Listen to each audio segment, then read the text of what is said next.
दोस्तों, सनातन धर्म में शादी या विवाह को पवित्र बंधन के तौर पर देखा जाता है। कहा जाता है कि सनातन के तहत होने वाली शादी कोई सामाजिक अनुबंध नहीं, बल्कि आध्यात्मिक साधना और जीवन के लक्ष्यों को प्राप्त करने का एक माध्यम होता है, क्योंकि इससे धर्म, अर्थ, काम के साथ मोक्ष की भी प्राप्ति होती है। हालांकि आज के समय में होने वाली शादी में धार्मिक रीति रिवाज कम, बल्कि फालतू दिखावा ज्यादा देखने को मिलता है। वजह है कि जिस शादी को आत्मिक मिलन का एक समारोह कहा जाता है, अब उसकी पहचान एक मनोरंजन समारोह तक सीमित होती जा रही है। इस वीडियो में हम आपको सदगुरु के द्वारा बताई गई कुछ बातें शेयर करेंगे जो विवाह से जुड़ी हुई हैं और शादी की महत्ता को बताते हुए इसके धार्मिक पहलुओं को भी उजागर करती हैं। आपकी पहले जो शादी होती थी, बचपन में हम लोग देखते थे, लड़का लड़की के शादी के पहले 1 साल पहले बरीछा होता था, छेका होता था, शगुन होता था। याद है आप लोगों को? पुराने लोगों को याद होगा। 1 साल क्या होता था? उस लड़की की तैयारी होती थी, उस लड़की की तैयारी होती थी, लड़का का तैयारी होता था कि तुम्हारा शादी जो है शरीर स्तर पर नहीं हो रहा है, न तुम्हारा मन के स्तर पर हो रहा है, तुम्हारी शादी आत्मा के स्तर पर हो रही है। वह आत्मा एक औरत आत्मा से मिलेगी, दोनों आत्मा मिल करके तुम आधे हो, आधा स्त्री आधा पुरुष हो, दोनों मिल जाएगा, तुम पूर्ण होने जा रहे हो। यह दोनों तरफ से पढ़ाई होती थी। 1 साल की पूर्णत्व की पढ़ाई होती थी, ब्रह्मचर्य की पढ़ाई होती थी।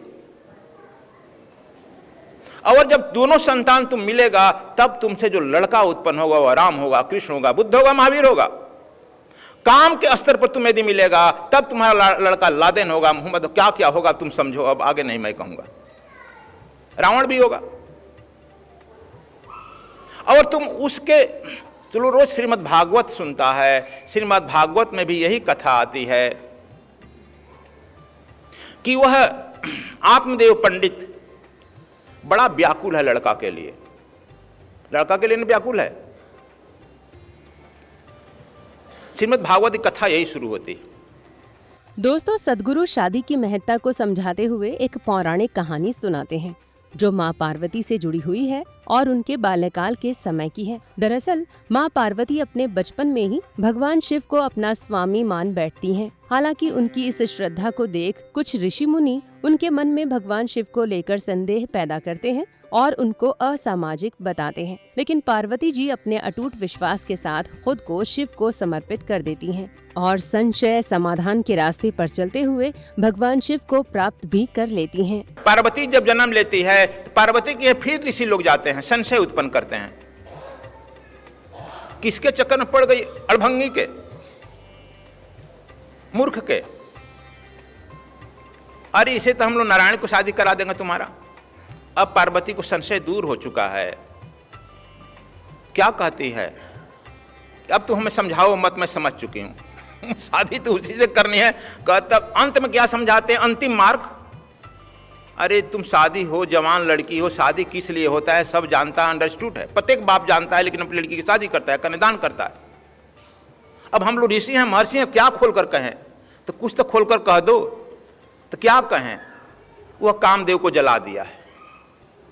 जिसके लिए तू शादी कर रही हो वह कामदेव जला दिया है, निष्कामी हो गया है, किसी काम का नहीं रह गया है। अब पार्वती क्या कहती है? मैं काम के लिए शादी नहीं कर रही हूं, मैं तो राम के लिए कर रही हूं। अब जब जो काम जलाता है उसे राम पैदा होता है।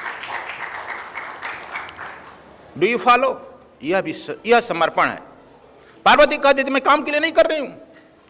जो ब्रह्मचर्य होता है, जो काम को जला देता है, उसी से जो समर्थ लड़की होती है शादी करती है, वह राम को प्राप्त करती है।